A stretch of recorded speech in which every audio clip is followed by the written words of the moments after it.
Hey, what's going on, everyone? This is Mike Colleen at MikeColleen.com.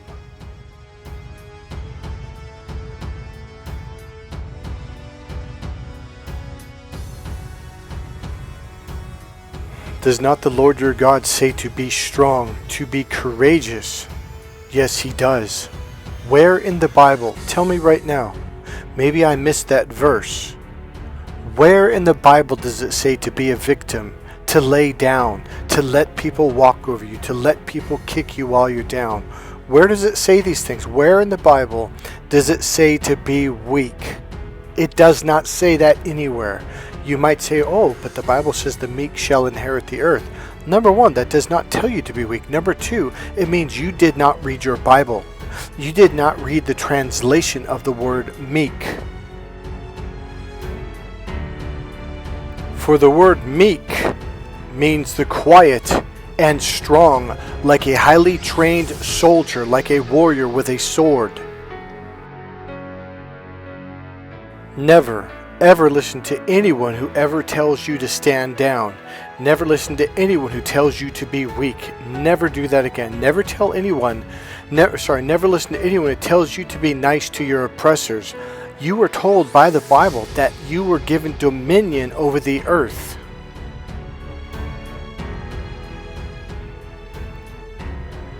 Does it not say, and God blessed them, and God said unto them, be fruitful and multiply, and replenish the earth, and subdue it? Keyword subdue, take charge, and have dominion over the fish of the sea, and over the fowl of the air, and over every living thing that moveth upon the earth. King James, Genesis 1, verse 28. You have forgotten who you are, but you're waking up right now, and you're starting to remember something. Your God is a powerful God, and you are His children, which means you are powerful.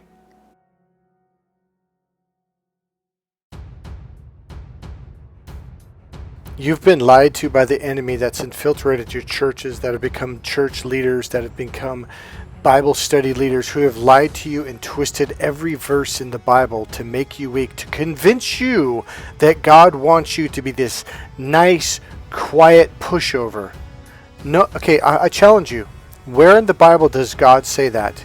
God says continually to stand firm, to stand strong. He commands you to be strong and to be courageous. We can go throughout the whole Bible, and this and similar words are repeated by God in the Bible. Do not let the narcissist, do not let the demon, do not let the liars take this life away from you. Yes, you are going to heaven. This life is just as important. You are here to learn. You are here to grow. You are here to become stronger, mentally, emotionally, spiritually, and physically. Be careful of the people that you think are your friends. And you have conversations with them about how you stood up for yourself, how you're finally standing up. And they say, oh, well, you know, we're grown up now. We don't do that. Let's just be nice to people. Hey, I never said don't be nice. You can be very nice to people. But the minute they cross your boundary, you push them back. You stand firm and you stand strong. The person that's constantly telling you just be nice, that's a viper right there. That's not your friend. The person who's constantly telling you to be strong, to be powerful, to be awesome, and then telling you to be nice, that's a good friend right there. That's a wise friend. The other friend is nothing more than a fool. During my awakening, the 6-month awakening I went through when I was 28 years old, the very, very last message that I received in my sleep was life is a gift from God to be enjoyed. Life is a gift to be enjoyed. This life we have right now, it literally is a gift, and it's your job to live it to the fullest, to get the most out of it, to enjoy, to laugh, to be happy. And yes, of course, be nice to people, be good to people, and also be good to yourself. And the minute someone comes along like a snake to weaken you, put up your boundaries and push them back. As a child, when I was about 4.5, 5 years old, I was reading the Bible, And when I read that God gave man the dominion over the land, the earth, the air, the animals, the fowl, etc., I was thinking about tigers, lions. And the thing that I couldn't figure out is, how is it that way back then, even now, when we have a rifle, so the caveman had a stick, or during the biblical times they had sticks, right? Well, why would a 300, 400, 500 pound lion be afraid of man? That didn't make any sense to me. And I figured out what it was. It's because we stand upright. Even in the Bible, in Ecclesiastes 7:29, it says that God made man upright. How many times have you heard in your life to stand up to people, to stand up to your bullies, to stand up? Now, one of the things I've noticed during my healing process, whether it's going to energy healing, meditating, praying, etc., when I went through this narcissist abuse and I was coming through the end of the tunnel, I began to physically stand upright, and I was like, whoa, what's going on here? My spine literally started standing upright without me doing it, so I'm not forcing myself to do it. All of a sudden, people started to respect me. People at the grocery store, they treat me better, etc., etc. And animals just kind of look at me like, oh, okay. And there's more respect there. It's because I'm upright. Stand up to your bullies. Here's why. Because these people, these beings, these creatures that we call narcissists are two-dimensional beings. Now think of a piece of paper. It's flat on the ground. Two-dimensional means length and width. Three-dimension is when you go up. Okay, so now you have length, width, and height. That's 3 dimensions. That is being upright. That's why we are in the 3rd dimension. What this does is it gives you an access to a higher power. Not only do you access your left and your right hemispheres, which is your higher hemispheres, your higher intelligence, you can also access God or a higher realm. See, that's why it's important to be upright. It's like in an antenna, okay? Have you ever heard like how people can receive downloads? So a lot of people ask me, how did I develop my course, Cracked Female Coach? Sure, I studied a lot of psychology, NLP, hypnosis, timeline therapy, communications, etc., etc. But really, the real answer is because people will take my course and be like, where'd you learn this? God. Years ago, I used to just say, oh, well, you know, some of it's NLP, some of it's this and that, and something I learned from this coach or this from this person. But when it really comes down, like, what are the pieces of my course? Where did that come from? It was just downloads of information that would come to me, and then I'd write it down in a journal, and then I put it in my book, and then I started teaching it in my courses.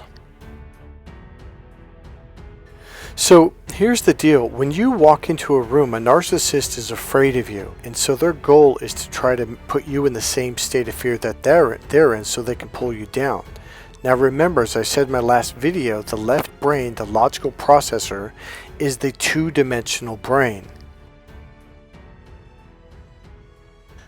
So again, this is the two-dimensional image. You got length and width, okay? So the thing with cheetahs and lions, etc., is they're leaning forward or they're facing forward, so they're down on all fours. So when someone is, you could be 100 yards away standing upright, okay? The thing that I never understood is why don't lions and tigers, etc., cheetahs, why don't they just destroy humans, especially back in the day when there's no guns, right? It just didn't make any sense to me. Like, why would they run away from humans, okay? And any large animal. So, you know, you might say, well, we've got guns and shotguns now. Well, an animal that sees that might think it's a stick. It's not like logically they know it's a freaking rifle. And now, especially if you go way, way back when they didn't have guns, like, well, what was it? They were afraid of a human because they're holding a stick. The lion outweighed them by 400 pounds or 350 pounds. What I'm trying to share with you is there is literally a physical, energetic power that animals can feel. Your dog can feel it, cats can feel it, wild animals can feel this power, and they know better than to mess with them. And this energy is a higher level of intelligence. Now listen closely, I literally mean a higher level of intelligence, and this is why animals will be afraid. When you're emotionally grounded, when you ground this energy, animals will respect you, and at the same time they'll feel very comfortable with you, and so will humans and women, etc. Okay? So grounding your energy when you have a higher connection is a very comforting and powerful thing to do. So I've done a ton of energy healing, therapy, etc. And I noticed that I started to stand upright the more I healed without even trying. Like, they say, hold your shoulders back, hold your head high, keep your chin down. I don't have to do any of that. And the funny thing is, you might think like, oh, we just have a really naturally whatever spine. Like, no, I damaged my spine in a car accident really, really bad. I got ran over by a car. And yet I stand upright as if I'd never been ran over, okay? And yeah, I do have vertebrae that are out of place. I've got damaged discs, etc. And yet my spine, just when I walk, I naturally walk upright. Beyond a shadow of a doubt, that is from all the healing work that I've done and all the internal work that I've done. Alright, so now I want you to really, really understand the difference between a two-dimensional being and a third-dimensional being. So two-dimensional would be your logical brain. It's in-the-box thinking. It's a different processor. The right brain is the five senses. It's literally the third-dimensional brain. So when you pop into this part of your brain in your third dimension, all of a sudden, boom, when you first do it, especially for men, because women, I'm going to use this word in general, tend to be or have access to the right brain very easily whenever they want. Whereas men, they've been stuck with their left brain most of their life. So when I take men through this course and really get them to pop open, all of a sudden they look around like, what's going on? Like everything becomes like they have clarity. Colors begin to pop, and all of a sudden they look off in the distance like, wow, it's really weird. All the trees and the boulders and rocks and the houses, it's like one of those pop-up books, like everything's like standing up. I'm like, well, yeah, it's always been that way. And most of these men will tell me, I go, what was it like before? They're like, well, you know how you look at a picture and it's like flat? I'm like, yep. And he goes, that's the way that used to look at. They would look off in the distance and say, that's the way it used to look like. When I ever look at that mountainside, like I thought it was like just like this flat image. I didn't see any, not only contrast, but images and trees like standing up and standing out with depth. And that's really the word, is depth. Alright, so if you get one thing from everything I've ever taught you, if you get one thing from this video, okay, or all my videos combined, here's what I've been attempting to say to you to get your brain to understand. Narcissists are two-dimensional beings. They cannot pop out of this. There are theories that their brain is neurologically wired differently, that they don't have as many nerve connections in the corpus callosum, or it's been damaged at birth or whatever. But here's my point. These are two-dimensional beings, literally using the two-dimensional part of their brain, okay? You guys that like this channel, I play music on all my videos. In fact, I just got another compliment from a lady saying, hey, I really like your videos. I was a music teacher.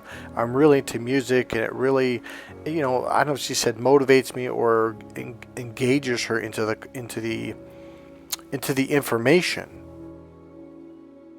Every now and then I will get someone who's new to the channel like, oh, I can't stand the music. I don't like this song. I don't like that. Or they'll say, oh, you could have done it. You could have done it in 10 minutes. Well, here's the deal. I'm teaching in the right brain way. I'm using metaphors and stories and examples, and I'm using music because right brain people really enjoy it. It helps them to engage in the learning process a lot better. They begin to get involved better. They understand it better. You absorb it better. So for those of you that have been with my channel for a while, like, this is why you like my channel. This is why you enjoy this information, because I'm teaching it in the right brain way. Remember, the Apple computer is very much like the right brain. It's about music, it's about sounds, it's about video, it's about audio. It's a very right brain functioning computer, and the process literally processes in the same way the right brain processes. If you guys are old enough, you'll remember when Apple first came out, they made this unbelievable claim that a lot of people, in fact, I didn't believe it because all we had back then was like IBM and what's called left brain linear processors, and after you did 2 or 3 things, they would freeze up and they would shut down, and you'd have to turn them off and let them sit for 5 minutes or more, and then turn it back on and let it boot up, and it would take about 2 or 3 minutes or more to boot up. Well, Apple comes along and says, no, no, no, you don't have to do that anymore. You can have your video card going, your audio card, you could be playing music, you could be emailing someone, you could be watching YouTube video, and you could be doing this, and the computer won't shut down. I was like, oh, there's no way. And it's true. That was what really made Apple computers famous back in the day. My message here, my purpose is this. The way that I teach involve music and the metaphors and stories, and there's a bunch of other things I'm doing. The people that are right brain will enjoy this channel. People that are left brain and can't access the right brain, they will not like this channel at all. They won't understand it. It won't make sense to them. The concepts will go over their head. So here's my point. Here's my purpose. Narcissists are two-dimensional beings. They cannot process or understand three-dimensional communication, understanding, teachings. Their brain is not designed to understand it. They can't understand you. This is why arguing with a narcissist is kind of a waste of time. I mean, unless you're purposely messing with them and you're trying to feed them back their own medicine or whatever. You know, what do they say? Like, they can't take their own medicine. Well, they can't. And so but if you're like arguing, like you're literally trying to get them to reason with you, to understand, they won't. They can't. So trying to reason with a narcissist and sit down, hey, let's talk about this. It's like, it's such a waste of time. It's literally the same as going out to Africa, out into the, not the tundra, but the Serengeti, and walking up to a wild animal and trying to say, hey, don't eat me, even though you haven't eaten any food for 3 days. You know, let's negotiate. Let's work this out. Let's reason. Like, there's no reasoning. It is a pure waste of time. So when you come along, you walk in the room, you're this third dimensional being. You're literally upright. Your length, width, and height. Now, here's what happens when you get around two-dimensional beings, whether it's an animal or another human. It freaks them out because you have a sense of power. It's literally like energy, like a nuclear facility. There's this unbelievable power that's being created inside you, and they can feel it, they can sense it, and it freaks them out. Have you ever heard how people will say your light, it irritates their demons? Well, this is essentially the same way of explaining it in a third dimensional or scientific way. It's like there's this energy source, this power, this light inside you that freaks them out, okay? So it's the same thing. So I went to this new dentist about 4 days ago or 3 days ago, and he walks in, blah, blah, blah, and the assistant was there, he prepped everything, and blah, blah, and the dentist looks at me and says a couple of things, and I looked right back at him. He kind of stopped, like, oh, and then he started talking again. Then he went like ultra linear, like he was already in his logical brain. Well, it was the same thing. It just, like, it freaked him out, like, oh shit, he almost had a panic attack because he was in his left brain, the very scientific, you know, because he's a dentist. That's where he should be when he's doing that kind of work. So because my eyes were so dilated and open, it popped him open for a split second, and boom, then he closed the door again. So my ex-girlfriend was from Laos, and she had this niece, this adorable niece. She was about 15 or so, maybe 16 at the time. And we were at my friend's apartment complex, and we walked across the grass, and I looked up at him because he was on the second floor. He's on the balcony, and I'm talking to him. And after about 5 minutes, I go, hey, what's the deal with your girlfriend? I'm like, what are you talking about? And I looked to the right, and they were gone. Where are they? He goes, dude, they're way over there. And they were about 50 feet away. And I'm like, I don't know. So I walked over there. I go, what are you guys doing? And they said, well, you know, he's above us, and that doesn't make us feel comfortable. Like, they were visibly uncomfortable. I'm like, are you okay? And like, yeah, but in our culture, you're not supposed to do that. You're not supposed to stand above someone like that. That's considered very rude. So I do understand the cultural and the psychological effect it has on people, okay? So, but more than that, they were emotionally disturbed. Like, it was very, kind of like the whole animal thing. It kind of freaked them out because they had to look up. So this is what happens when you deal with a cheetah or a lion or a tiger, is when they look up at you, it freaks them out. Now, a long time ago on the Science Channel, there was a video of this kid trying to walk from, one village to another, and it was like 5 miles away or 10 miles, and it was in Africa. And what happened was it was two kids. One was actually pretty small, about 4 or 5 years old. And the other kid was probably only about 10 or 9 or something. And what happened was they came across a wild animal. I think it was a lion or a tiger. I don't remember exactly what it was, but it might have been a cheetah, but I don't think it was a cheetah, but it was either one of those.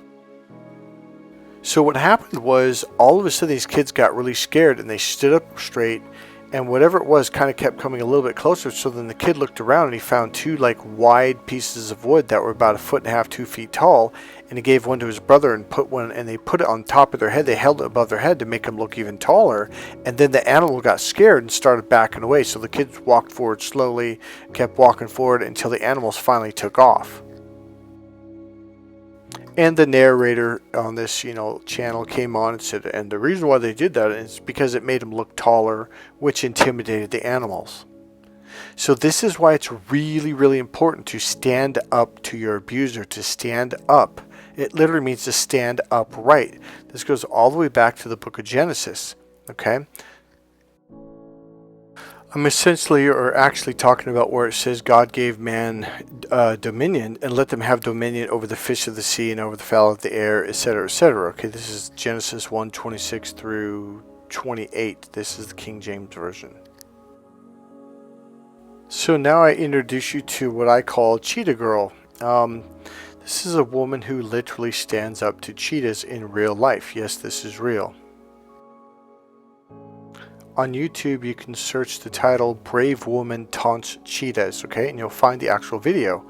She gets off her motorcycle and she keeps walking out to them. And she'll walk away and they get close. She turns around, she stands upright, and all of a sudden they back down again. It was really scary when I first saw them. I'm thinking, geez, they're going to tear her apart. But boom, she was absolutely fearless. And so I didn't know until I just Googled it now, but apparently she learns how to tame wild cheetahs, and what does she do? She stands upright, and luckily she's a fairly tall woman.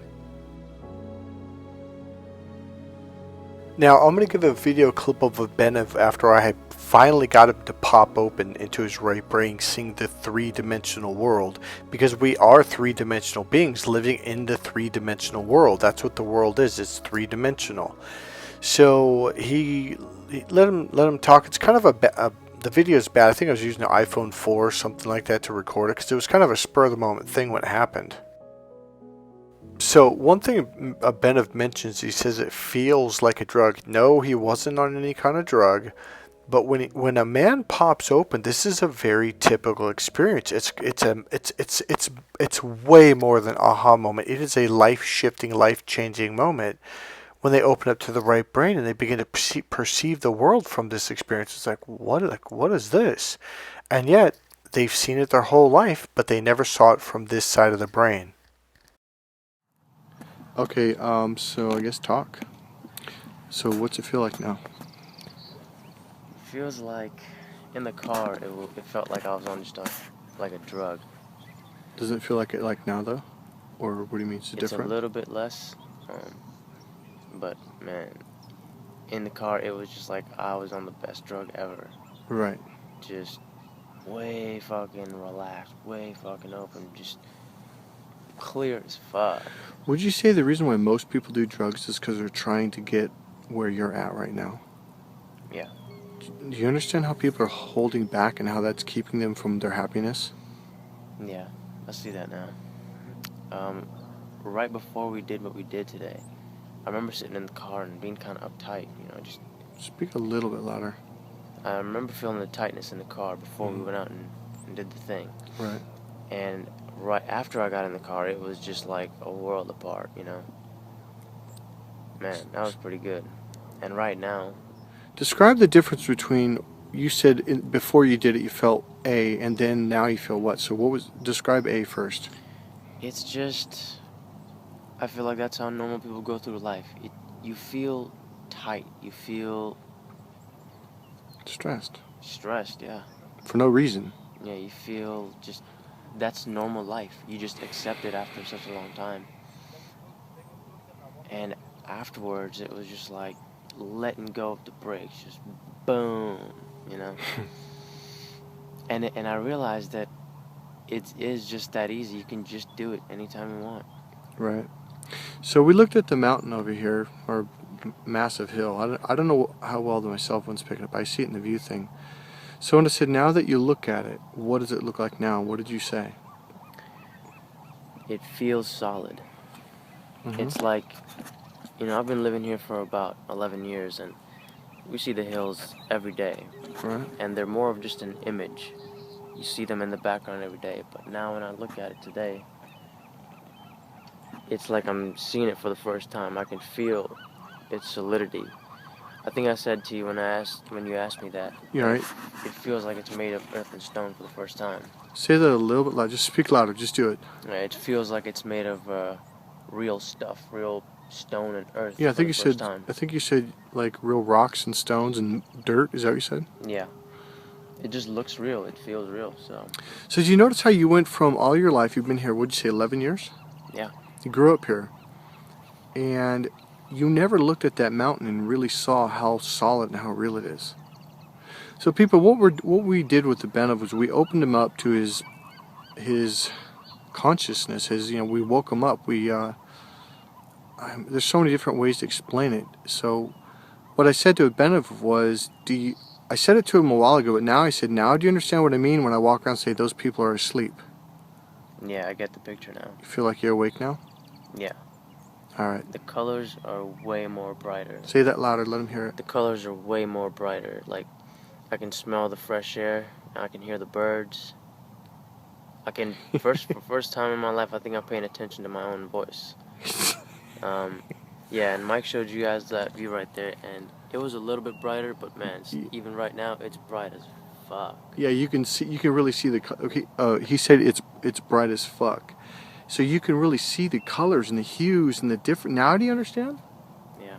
See, I've been saying this to him for a long time. So, oh yeah, okay, and I could tell because he goes into his ego. Oh, okay, but I was like, yeah, he doesn't get it yet, but he will. You get it now, don't you? Yeah. Is there anything else you want to say about life or about this experience, about anything we've done? You can change your life right now, this second. You know, I was kind of waiting for the right time, but you just do it. Yes. Just fucking do it. That's what I actually got mad at him a couple of days ago and said, what are you waiting for? And I knew the technique we did today he had to do to finally step into his power. Would you recommend people hiring me? Hell yes. If you want to live the life you always dreamt of living and then some, give Mike a call. Okay, so one thing I want to say right off the bat is this is not an instantaneous snap, crackle, pop kind of technique. We had to really get him to learn how to ground himself, reconnect with himself, and do these expansive awareness techniques. And it took some time, and it takes a sense of just letting go. Alright, so back to the video. Alright, so one thing I want to say is in the past, every now and then, and it was every like once a year or something like that, some people just would not get it. They couldn't open up, and I'm like, what is this? It was really frustrating. And as I moved forward in life, the last 3 years, I was like, oh, it was narcissism. So, and once I learned about narcissism, I started looking back like, yeah, all these guys would just argue, they would disagree, they would gaslight, they would do all this stuff. And so I don't work with narcissists, not necessarily because I don't want to, but it's because it just won't work for them because they don't want to open up to the right brain. So I'm going to wrap this video up. So let me just kind of run through this. So number one, narcissists are two-dimensional, okay? Now here's a real key component. Once you see through the false fantasy, you look behind the mask or the mask falls.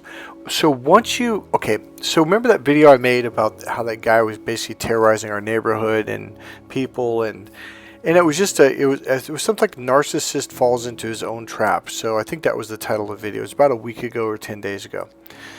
And so once you see through their fantasy, that's what I saw. It's like I saw his fantasy. So once you see through their fantasy or their false movie that they create, you realize you are the one who is in power, not them. They've never been in power. And I said it in that video, but I don't think I really emphasized it. It's like all of a sudden I was like, okay, I know what's going to happen next. Now he's going to tell everyone, he's going to dig himself a deep, deep hole, and then he's going to try to push me to join him and to submit to him. And here I was watching this, and I knew exactly what to do. The minute he does that, rip into him and rip into him hard, and it really caught him off guard because I'm a very nice person, and narcissists can't. How do I explain this? They're not very conscious. In fact, they're not conscious beings at all.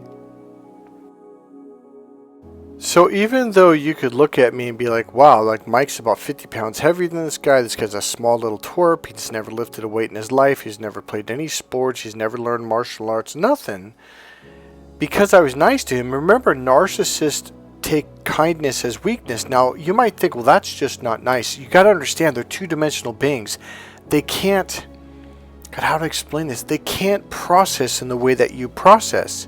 So it's not necessarily that they're nice, therefore I'm going to take advantage because I know, that that's wrong. No, they're just like, oh, okay, they're beneath me. Okay, I got a way to explain it. All right, so Buddha Calm had told me, he picked up on it really fast. He goes, one of your problems is like you try to meet people on an equal level. So he put his hands together, or fingers facing each other. And he goes, the problem is most humans don't function like that. Most humans function, they're either on top of you or they're beneath you. And then he said, the problem is they get confused with you because you meet everyone on an equal level. You see everyone as equal. I'm like, okay, well, that's a good thing. He goes, yeah, it's a good thing, but they don't. And that's where you're getting your problem. Most people, they want to know, am I above you or am I beneath you? And here's what he said. He goes, they would rather be beneath you and know, like, okay, well, this is my position when I'm around this person, than be equal with you. Because when they're equal with you, they don't know how to function because it's an either-or mentality. It's black or white. Well, am I on top or am I on the bottom? He goes, they just want to know. They don't care. So you need to let them know, like, hey, you're not above me, you're beneath me. And once they realize that, they settle in and everything's fine. They'll get along with you great. But when you meet them in the middle, they think, oh, okay, so since he's not trying to dominate me, so then I'm the dominant one. And then they start to dominate you, and that's when you start getting really pissed off and upset at them. And that's when you guys start having the battle, because once they take the dominant position, they think, well, I'm at the top. And it's literally like a dog. If you let your dog dominate you at home and then you try to take that back, it will be a battle. It will not be easy to regain or reclaim your home. So essentially what I was saying is, once you see through the fantasy, through the lies, through the illusion, everything changes. Because, okay, so with this last person I was dealing with that was harassing the neighborhood, it was really easy for me to deal with this person and not get caught up in the story. And here's, a lot of us think, oh, this is really hard, it's having boundaries. Well, it was actually really easy with this person. I mean, it's not because it was this person, it was because I saw what was coming. It's like, oh, okay, here's the next step. And, once I saw what was going on, it's like, oh. So I was very firm on my boundaries, and they kept coming over and they'd say, hey, those people are bad, they're drug dealers, etc., etc. I'm like, no, they're not. They're really good people. I've known those people for years. They're really good. No, they're bad. And it literally was like a cartoon. And when I shared it with my other neighbors, I would laugh about it. All he would say is, oh, no, they're bad. Trust me, they're bad. And then I would do some NLP questions and go, well, how do you know? Well, I could just tell. I'm like, well, how specifically? Have you seen them? Have you watched them? Well, no. I'm like, well, then how do you know? Well, I can just tell. I'm like, oh, okay. So it became kind of like a cartoon. So every time he came up, I was just fairly relaxed, because I knew he was going to complain about another neighbor, then another, etc. And I would just be like reassert my boundaries. Now that sounds like it's a battle, it's fight. You got to worry, you got to stress. Like, no, I was just very comfortable and casual, and it's like, no, they're really good people. I've known those people. Oh, the people next door now? No, they're good people. I've been in their home. They've invited me in, a couple times, etc. It's like, they're really nice people. No, they're bad. Oh, okay, well, that's not the way I see it. And so I didn't really even realize at the time that I was asserting my boundaries. I just kept throwing it out there, throwing it in his face. And I wasn't aggressive. In fact, I was actually quite, what's the word, domicile? Is that the right word? I was kind of very just mellow. Like, no, they're good people. Trust me, they're good people. Alright, so I want to say this. It's actually something I'm going to read off. So once you see or do this, so once you see through their game, you begin to stand upright more because you can see it and you're like, oh, because before you were worried and you kind of ducked your head down, you maybe rolled your shoulders inward a little bit, maybe like a half an inch or quarter inch, that, you know, kind of tucked your tail a little bit and didn't even know you were doing it. So once you see it, you begin to stand upright more. It's an unconscious thing, and they can see it in your spine, in your movement, in the way that you hold yourself and the way that you carry yourself. And they realize that you're not falling for their bullshit anymore, and then they go into a state of fear and they start to panic. And that's literally exactly what happened with this guy. And when I realized he was going into a state of panic, I was like, oh, he's gonna screw this all up, and he's gonna reveal himself to everyone. And I realized at this point, like, I don't have to do nothing. So this was like a really, really easy process. So what I'm saying, people, is narcissist abuse, you can understand it. When you start standing up for yourself, it becomes easier and easier and easier. And then you start seeing things differently. And all of a sudden you're like, oh, everything that I used to freak out about, it's really not that big of a deal. And when you get to that place, all of a sudden, this whole thing becomes a lot more easier to deal with. So there is definitely a light at the end of the tunnel, for sure. Alright guys, that's it for today. God bless you guys. I'll see you guys in the next video. Remember, click subscribe, click that like button. Go ahead and make a comment if you like. And if you want, go ahead and make a donation right down there in the description box below the video. There's a PayPal link. Click on that and go ahead and make a donation. Alright guys, I'll see you guys in the next video. God bless.